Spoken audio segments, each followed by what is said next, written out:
Item ಯಾವುದೇ ಇರಲಿ try ಮಾಡಿ ಆಚಿ ಚಿಕನ್ ಮಸಾಲಾ. ಆಚಿ ಚಿಕನ್ ಮಸಾಲಾ. ಮಕ್ಕಳ ಮನಸ್ಥಿತಿ ಬಗ್ಗೆ ನಾವು ಮಾತಾಡ್ತಾ ಇದ್ವಿ. ಇತ್ತೀಚೆಗೆ ಆತ್ಮಹತ್ಯೆ ಕೇಸ್ಗಳು ಜಾಸ್ತಿ ಆಗ್ತಾ ಇದೆ. ಶಿಕ್ಷಕರು ಬೈಯಂಗಿಲ್ಲ, ಹೊಡಿಯಂಗಿಲ್ಲ, ಪೋಷಕರು ಏನೂ ಹೇಳಂಗಿಲ್ಲ.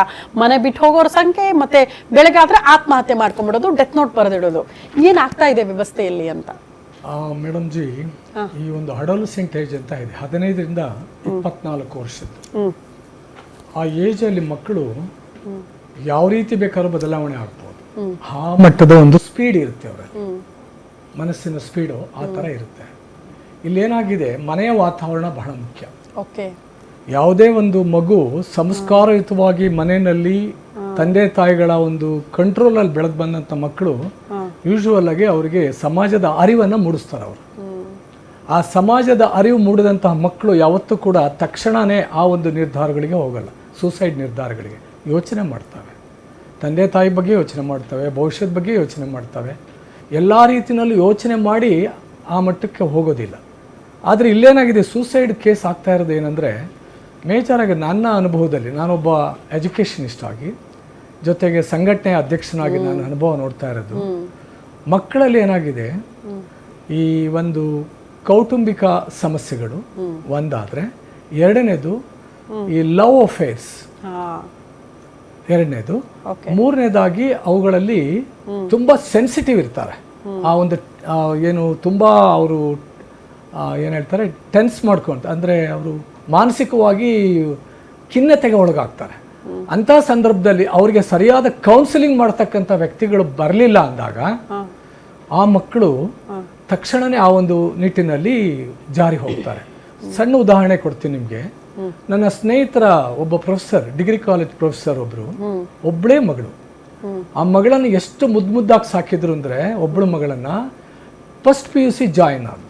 ಫಸ್ಟ್ PUC ಜಾಯಿನ್ ಆದಾಗ ಬೆಳಗ್ಗೆದ್ರೆ ತಂದೆ ತೊಗೊಂಡೋಗಿ ಕರ್ಕೊಂಬರ್ತಿದ್ರು, ಬಿಡ್ತಾ ಇದ್ರು. ಆ ಮಟ್ಟಕ್ಕಿದ್ದಂಥ ಹೆಣ್ಮಗು ಲವ್ ಅಫೇರಿಗೆ ಬಿದ್ದು ಕೇವಲ 1 ಇಯರ್ನಲ್ಲಿ ರೈಲ್ವೆ ಟ್ರ್ಯಾಕಿಗೆ ಬಿಟ್ಟು ಚಿಂದಿಯಾಗಿ ಹೋಗ್ತು. ಅಂದರೆ ಸೂಸೈಡ್ ಲೆವೆಲ್ಗೆ ಹೊರಟೋದು. ಆ ದೃಶ್ಯವನ್ನು ಕಣ್ಣಾರೆ ನಾವು ನೋಡಿದ್ವು. ಈ ಥರದ್ದು ಒಂದು ಕೇಸನ್ನು ನಾವು ನೋಡ್ದಂಗೆ. ಇನ್ನೊಂದು, ಈ ಮಕ್ಕಳು ಎಷ್ಟು ತುಂಬ ರಿಜಿಡ್ ಇರ್ತಾರೆ ಅನ್ನೋದಕ್ಕೆ. ಒಬ್ಬನೇ ಮಗ, ತಂದೆ ತಾಯಿ ಒಬ್ಬನೇ ಮಗ ಅಂದಾಗ ತುಂಬ ಮುದ್ದಾಗಿ ಬೆಳೆಸ್ತಾರೆ. ಹೌದು. ಆದರೆ ಏನಾಯಿತು ಅಂದರೆ, ಆ ಮಗ ಕೇವಲ ಒಂದು ಮೊಬೈಲಿಗೆ ಡಿಮ್ಯಾಂಡ್ ಮಾಡ್ತಾನೆ. ಅವನಿಗೆ ಒಂದು ಹ್ಯಾಂಡ್ಸೆಟ್ದು ಮೊಬೈಲ್ ಕೊಟ್ಟಿರ್ತಾನೆ, ಅವ್ನಿಗೆ ಇಷ್ಟ ಇಲ್ಲ. ಒಂದು ಆಂಡ್ರಾಯ್ಡ್ ಮೊಬೈಲ್ ಕೊಡಿಸಿರ್ತಾ ಡಿಮ್ಯಾಂಡ್ ಇಡ್ತಾನೆ. ಅವ್ರಿಗೆ ಏನಂದರೆ, ಇವತ್ತಿನ ಒಂದು ಗೊತ್ತಲ್ಲ, ಅಷ್ಟೆಲ್ಲ ಚಿತ್ರಗಳು ಬರ್ತವೆ. ಸೊ ಇಂಥ ನಿಟ್ಟಿನಲ್ಲಿ ಅವ್ರೇನು ಮಾಡ್ತಾರೆ, ಯೋಚನೆ ಮಾಡಿ ಕೊಡೋದಕ್ಕೆ ಇಷ್ಟಪಡೋದಿಲ್ಲ. ಅದಕ್ಕೇನು ಮಾಡ್ತಾನೆ, ಒಂದು ವಾರ್ನಿಂಗ್ ಕೊಡ್ತಾನೆ, ನನಗೇನಾದರೂ ಇವತ್ತು ನೈಟು ತೀರ್ಮಾನ ತೊಗೊಂಡು ಬೆಳಗ್ಗೆ ನೀವು ಕೊಡಲಿಲ್ಲ ಅಂದರೆ ನಾನು ಸೂಸೈಡ್ ಮಾಡ್ಕೊಳ್ತೀನಿ. ಇದು ತಮಾಷೆಗೆ ಅಂದ್ಕೊಂಡ್ಬಿಡ್ತಾರೆ.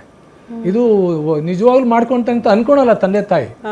ನೆಕ್ಸ್ಟ್ ಡೇ ಬೆಳಗ್ಗೆ ಎದ್ದು ಬಂದು, ಅಮ್ಮ ಇವತ್ತು ತೀರ್ಮಾನ ಆಯ್ತಾ, ನನಗೆ ಕೊಡಿಸ್ತೀರಾ ಅಂತಾರೆ. ಇನ್ನೂ ನಿಮ್ಮ ಅಪ್ಪ ಯೋಚನೆ ಮಾಡ್ತಾರೆ ಕಣೋ, ತಡಿಯೋ ನೋಡೋಣ ಅಂದು. ಕರೆಕ್ಟಾಗಿ ಹೇಳು, ಕೊಡಿಸ್ತೀರಾ ಇಲ್ವಾ ಅಂತ ಹಠ ಹಿಡಿತಾನೆ. ಅವನು PU ಹುಡುಗನೇ. ಆ ಕೊನೆಗೆ ತಂದೆ ಬಂದು ಬೈದು ಬಿಡ್ತಾರೆ, ಕೊಡ್ಸಲ್ಲ ಕಣೋ, ಏನೋ ಮಾಡ್ತೀಯಾ, ಎದುರಿಸ್ತೀಯ, ನಮಗೆ ಬ್ಲ್ಯಾಕ್ ಮೇಲ್ ಮಾಡ್ತೀಯಾ ಅಂತ ಆತ ಮಾತಾಡಿದಾಗ ಹಿಂದೂ ಮುಂದೆ ನೋಡ್ದಂಗೆ ಆ ಹುಡುಗ ಹೋಗಿ ನೇಣಿಗೆ ಶರಣಾಗ್ತಾನೆ. ಸೊ ಇದನ್ನ ನೋಡಿದಾಗ ಏನಾಗುತ್ತೆ ಅಂದರೆ, ಮಕ್ಕಳಲ್ಲಿ ಆ ಖಿನ್ನತೆಗೆ ಒಳಗಾದಂಥ ಸಂದರ್ಭದಲ್ಲಿ ತಂದೆ ತಾಯಿ ಆದವರು ಆದಷ್ಟು ಒಬ್ಬ ಸೈಕಾಲಜಿಸ್ಟ್ ಹತ್ರ ಕರ್ಕೊಂಡೋಗಿ ಇವನ ಒಂದು ಪರಿಸ್ಥಿತಿಯನ್ನು ಏನಿದೆ ಅನ್ನೋದನ್ನು ಅನಾಲಿಸಿಸ್ ಮಾಡಬೇಕಾಗುತ್ತೆ. ಸುಮ್ಮನೆ ಉಡಾಫೆ ಉತ್ತರಗಳನ್ನು ಕೊಡೋದ್ರ ಮೂಲಕ ತಮ್ಮ ಆ ಮಗನನ್ನೇ ಕಳ್ಕೊಳ್ತಕ್ಕಂಥ ಸ್ಥಿತಿಗೆ ಬಂದರು. ಇದಾಗುತ್ತೆ. ಹಾಗಾಗಿ ಯಾವುದೇ ತಂದೆ ತಾಯಿ ಆದರೂ ಕೂಡ ತಮ್ಮ ಮಕ್ಕಳನ್ನು ಸಂಸ್ಕಾರಯುತವಾಗಿ ಬೆಳೆಸೋದಕ್ಕೆ ಪ್ರಯತ್ನ ಮಾಡಬೇಕು. ಈಗ ನಾವು ಹೇಳಿದ್ನಲ್ಲ, ನಮ್ಮ ರಾಷ್ಟ್ರದಲ್ಲಿ 15ರಿಂದ 24 ವರ್ಷದ ಮಕ್ಕಳು ಹೆಚ್ಚು ಬಲಿ ಆಗ್ತಾ ಇದ್ದಾರೆ ಅಂತ ನಮಗೆ ಮಾಹಿತಿ ಇದೆ. ಅದನ್ನು ನೋಡಿದಾಗ ನಮಗೆಲ್ಲೋ ಒಂದು ಕಡೆ ಶಾಕ್ ಆಗುತ್ತೆ. ಯಾಕೆ 15ರಿಂದ 24 ಅಂದರೆ that is adolescent age.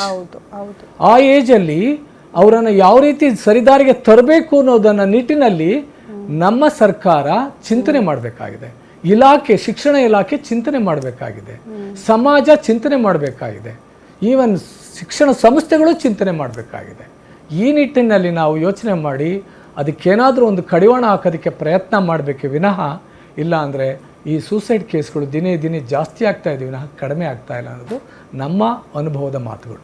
Okay sir ನನ್ ಹೇಳಿ ಮೇಡಮ್, ನನಗೇನಾಗಿದೆ ಅಂದ್ರೆ ನಮ್ಮ ಸರ್ಕಾರ ಕೇಳ್ತಾ ಇರೋದು ಈಗ ಇಲ್ಲಿ ಸೇಫ್ಟಿ ಇಲ್ದಂಗೆ ಆಗೋಗ್ತೈತೆ ಮೇಡಮ್. ಏನು ಒಂಥರ ಕೊಲೆ ಅಂದ್ರೆ ಒಂಥರ ಈ ಕುರಿ ಮೇಕೆ ತರ ಕೊಚ್ಚಿತಾರಲ್ಲ, ಆ ಮನುಷ್ಯನಿಗೆ ಜೀವದ ಬೆಲೆನೇ ಗೊತ್ತಿಲ್ವಾ ಮೇಡಮ್? ಏನೋ ಅವ್ನು ಹೇಳಿದ್ರಲ್ಲ, ಕೈಯಲ್ಲಿ ಮೊಬೈಲ್ ಇದ್ರೆ ಎಲ್ಲವನ್ನ ಸರ್ಚ್ ಮಾಡಿ ಅಲ್ಲೇ ತಿಳ್ಕೊಂಡ್ಬಿಡ್ತಾರೆ. ಅಷ್ಟು ಈಜಿ ಮಾಡ್ಕೊಂಡ್ರಲ್ಲ ಒಬ್ಬ ಮನುಷ್ಯನ. ಒಂದು ತಂದೆ ತಾಯಿ ಬೆಳೆಸ್ಬೇಕಾದ್ರೆ ಎಷ್ಟು 9 ತಿಂಗಳು ಒಂದು ತಾಯಿ ಹೊಟ್ಟೆ ಒಳಗೆ ಇಟ್ಕೊಂಡು ಅವನು ಬೆಳೆಸ್ಬೇಕಾದ್ರೆ ಎಷ್ಟು ಕಷ್ಟಪಟ್ಟಿರ್ತಾಳೆ, ಎಷ್ಟು ನೋವಿರುತ್ತೆ ಅಂತ ಇಷ್ಟು ಗೊತ್ತಾಗ್ತಿಲ್ವ ಅಂತ. ಸರ್ಕಾರ ಇದಕ್ಕೆ ಮೇನ್ ಮೇಡಮು ಭಾಳ ಸ್ಟ್ರಾಂಗ್ ಡಿಸಿಷನ್ ತಗೋಬೇಕು. ಇಲ್ಲಾಂದ್ರೆ ರೋಡಲ್ಲಿ ಕೊಚ್ಚಾಗ್ತಾರೆ ಮೇಡಮ್, ಎಲ್ಲಿ ಸೇಫ್ಟಿ ಇರುತ್ತೆ? ಸೇಫ್ಟಿ ಇರಲ್ಲ. ಆಮೇಲೆ ಇನ್ನೊಂದು, ಸರ್ಕಾರ ಒಳ್ಳೆ ಮನೋತಜ್ಞರನ್ನೆಲ್ಲ ಸೇರ್ಕೊಂಡು ಒಳ್ಳೆ ಕಡೆ ಅವೇರ್ನೆಸ್ ಮೂಡಿಸ್ಬಿಟ್ಟು, ಯಾಕೆ ಪೇರೆಂಟ್ಸು ಮಕ್ಕಳನ್ನೆಲ್ಲ ಕರೆಸ್ಕೊಂಡು ಯಾಕೆ ಮಾಡಬಾರ್ದು ಮೇಡಮ್ ಇದನ್ನ? ಆವಾಗ ಒಂದು ಅರಿವು ಮೂಡುತ್ತೆ. ಅವೇರ್ನೆಸ್ ಮೂಡಿಸಿದ್ರೆ ಮಾಧ್ಯಮದ ಮುಖಾಂತರ ಆಗಲಿ, ಒಂದೊಂದು ಏರಿಯಾ ವೈಸು ಅವೇರ್ನೆಸ್ ಮೂಡಿಸಿದಾಗ ಜ್ಞಾನ ಬರುತ್ತೆ ಮಕ್ಕಳಿಗೆ. ಅಟ್ಲೀಸ್ಟ್ ಒಂದು ಒಳ್ಳೆ ಕಡೆ ಕರ್ಕೊಂಡು ಹೋದಾಗ ಅವಕ್ಕೊಂದು ಜ್ಞಾನೋದಯ ಆಗುತ್ತೆ. ಅದನ್ನ ಮಾಡೋದ್ಬಿಟ್ಟು ಇವರು ಬಹಳ ಕಷ್ಟ ಆಗುತ್ತೆ ಮೇಡಮ್. ಅಲ್ಲ ನಯನಮ್ಮ, ಈಗ ಸರ್ ಹೇಳ್ತಾ ಇರೋದ್ರ ಪ್ರಕಾರ, ನಂಜೇಗೌಡ ಸರ್ ಹೇಳ್ತಾ ಇದ್ರು, ಅಟ್ಲೀಸ್ಟ್ ಸರ್ಕಾರ ಒಂದ್ ಸ್ವಲ್ಪ ಮುತುವರ್ಜಿ ವಹಿಸಬೇಕು. ಈಗ ಶಿಕ್ಷಣ ವ್ಯವಸ್ಥೆಯಲ್ಲಿ ಒಂದಷ್ಟು ಬದಲಾವಣೆಗಳನ್ನ ತರಬಹುದಾ? ಮನೋವೈದ್ಯರನ್ನ ಹೈಯರ್ ಮಾಡೋ ಮೂಲಕ ಮಕ್ಕಳಿಗೆ ತಿಳಿಸಿ ಹೇಳೋದು, ಮನಸ್ಸನ್ನ ಕಂಟ್ರೋಲ್ ಅಲ್ಲಿ ಇಡೋದು ಹೇಗೆ, ಈ ಬ್ಯಾಡ್ ವೇ ಇಂದ ಆಚೆ ಬರೋದು ಹೇಗೆ, ಇದರಿಂದ ಒಂದ್ ಸ್ವಲ್ಪ ಟ್ರೈನ್ ಅಪ್ ಮಾಡ್ಬೇಕಾ ಮಕ್ಕಳನ್ನ? ಬಹಳ ಅವಶ್ಯಕತೆ ಇದೆ ಅಂತ ಅನ್ಸುತ್ತೆ ಈಗಿನ ಜನರೇಷನ್ ಅವ್ರಿಗೆ ಅಂತ. ಹೌದು ಮ್ಯಾಮ್. ಯೂಶಲಿ ನಾನು ಈ ಮಕ್ಳಿಗೋಸ್ಕರನೇ ಈ ಥರ ಟ್ರೈನಿಂಗ್ ಕೊಡಬೇಕು ಅಂತ ಸುಮಾರು ಕಾಲೇಜಸ್ಗಳಿಗೆ, ಆರ್ಗನೈಸೇಷನ್ ಇದ್ರ ಕಡೆಗೆ ಎಲ್ಲ ಹೋಗಿ ಕೊಡ್ತಾ ಇದ್ದೆ ಟ್ರೈನಿಂಗು. ಆದರೆ ಟ್ರೈನಿಂಗ್ ಕೊಡ್ತಾ ನನಗೆ ಒಂದು ಯೋಚನೆ ಬಂದಿದ್ದೇನೆಂದರೆ, ಈ ಟ್ರೈನಿಂಗ್ ಮಕ್ಳಿಗಿಂತ ಪೇರೆಂಟ್ಸಿಗೆ ಅವಶ್ಯಕತೆ ಇದೆ ಅಂತ. ಓಕೆನಾ? ನಾವಿಲ್ಲಿ ಎಷ್ಟೇ ಅವ್ರ ತಲೆಗೆ ತುಂಬೋದು, ಎಷ್ಟೇ ಅವ್ರ ಭಾವನೆಗಳನ್ನ ಏನೇ ನಾವು ಟ್ರೈನ್ ಮಾಡಿದ್ರು ಮನೆಗೆ ಹೋಗಿ ಮತ್ತೆ ಚೇಂಜ್ ಆಗುತ್ತೆ ಅಲ್ಲಿ. ಸೊ ನನಗೆ ಅರ್ಥ ಆಗಿದ್ದು ಅಂದರೆ, ಇಲ್ಲಿ ತಂದೆ ತಾಯಿನ ಸರಿ ಮಾಡಿದ್ರೆ ಮಾತ್ರ ಮಕ್ಕಳು ಸರಿಯಾಗೋದು ಅನ್ನೋದು ನನ್ನ ಒಂದು ಏನು ರಿಸರ್ಚ್. ಈಗ ಪೇರೆಂಟ್ಸ್ ನಾವೆಲ್ಲ ಕರೆಕ್ಟ್ ಆಗಿ ಗೈಡ್ ಮಾಡ್ತೀವಿ, ಮಕ್ಳಿಗೆ ಕೇಳಿದ್ದನ್ನ ಕೊಡ್ಸೋದು ತಪ್ಪ. ಅದನ್ನೇ ಹೇಳ್ತೀನಿ. ಇದು ಬರುತ್ತೆ. ಈಗ ನೋಡಿ, ಚಿಕ್ಕ ವಯಸ್ಸಿಂದ ಮಕ್ಳು ಏನ್ ಮಾಡ್ತಾರೆ, ನೀವು ಹೇಳಿದ್ದನ್ನ ಕೇಳೋದ್ಕಿಂತ ನೋಡಿ ಕಲಿಯೋದು ಜಾಸ್ತಿ.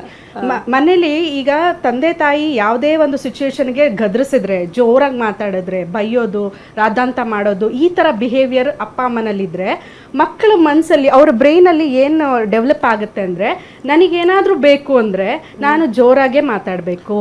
ನಮ್ಮ ಬ್ರೈನಲ್ಲಿ ಏನು ಅಂದರೆ, ಒಂದು ಏನೋ ರಕ್ಷಣಾತ್ಮಕ ಪ್ರತಿಕ್ರಿಯೆ ಅಂತಾರೆ. ಯಾವುದೇ ಒಂದು ಥ್ರೆಟ್ ಎದುರಾದಾಗ ಅದು ರಕ್ಷಣಾತ್ಮಕ ಪ್ರತಿಕ್ರಿಯೆಯಾಗಿ ಒಂದು ಫೈಟ್, ಇಲ್ಲಾಂದರೆ ಫ್ಲೈಟ್, ಇಲ್ಲಾಂದರೆ ಫ್ರೀಸ್, ಇಲ್ಲಾಂದರೆ ಫಾನಿಂಗ್ ರೆಸ್ಪಾನ್ಸ್ ಬರುತ್ತೆ. ಇದರಿಂದ ನಮ್ಮ ಪ್ರತಿಯೊಂದು ಸಿಚುಯೇಷನ್ ನಾವು ಹೆಂಗೆ ಬಿಹೇವ್ ಮಾಡ್ತೀವಿ ಅನ್ನೋದು ನಾವು ಕಲಿತಾ ಹೋಗ್ತೀವಿ. ಸೊ ಒಬ್ರೊಬ್ರು ಮಕ್ಕಳು ಒಂದೊಂದು ಥರ ಕಲಿತಾ ಹೋಗ್ತಾರೆ.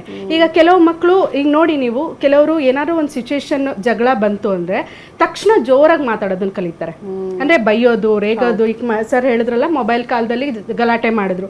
ಇನ್ನು ಕೆಲವರು ಮಾತಾಡೋದೇ ಇಲ್ಲ, ಈ ಮಾತಾಡೋದ್ರಿಂದ ಪ್ರಯೋಜನ ಇಲ್ಲ ಅಂತ ಸುಮ್ಮನೆ ವಾಪಸ್ ಹೋಗಿ ರೂಮಲ್ಲಿ ಬಾಗ್ಲಾಕೊಂಡು ಒಳಗೆ ಕುತ್ಕೋತಾರೆ, ಏನಾದರೂ ಮಾಡ್ಕೊಂಡ್ಬಿಡ್ತಾರೆ. ಈ ಥರವರು ಇದ್ದಾರೆ. ಇನ್ನು ಕೆಲವ್ರು ಏನು ಮಾಡ್ತಾರೆ, ಸರಿ ಅಪ್ಪ, ನಾನು ಏನು ಮಾಡಿದ್ರೆ ನೀನು ಕೊಡಿಸ್ತೀಯಾ, ನೀನು ಏನು ಹೇಳಿದ್ರು ನಾನು ಮಾಡ್ತೀನಿ, ನೀನು ಏನೇನು ಮಾಡಿದ್ರು, ನಾನು ಏನು ಪನಿಷ್ಮೆಂಟ್ ಕೊಟ್ಟರು ನಾನು ಅದನ್ನು ಅನುಭವಿಸೋದಕ್ಕೆ ರೆಡಿ ಇದ್ದೀನಿ. ಫಾನಿಂಗ್ ಮಾಡೋಕ್ಕೆ ಶುರು ಮಾಡ್ತಾರೆ, ಮೆಚ್ಚೋದಕ್ಕೆ ಶುರು ಮಾಡ್ತಾರೆ. ಇನ್ನು ಕೆಲವು ಮಕ್ಳು ಏನು ಮಾಡ್ತಾರೆ ಅಂದರೆ, ಫ್ರೀಸ್, ಏನಾಗ್ತಿದೆ ಗೊತ್ತಿಲ್ಲ, ಅವ್ರು ಕೊಟ್ಟರೆ ಪರವಾಗಿಲ್ಲ, ಕೊಡಲಿಲ್ಲ ಅಂದರೆ ಪರವಾಗಿಲ್ಲ. ಇದೆಲ್ಲ ಒಳ್ಳೆ ಬಿಹೇವಿಯರ್ ಅಲ್ಲ.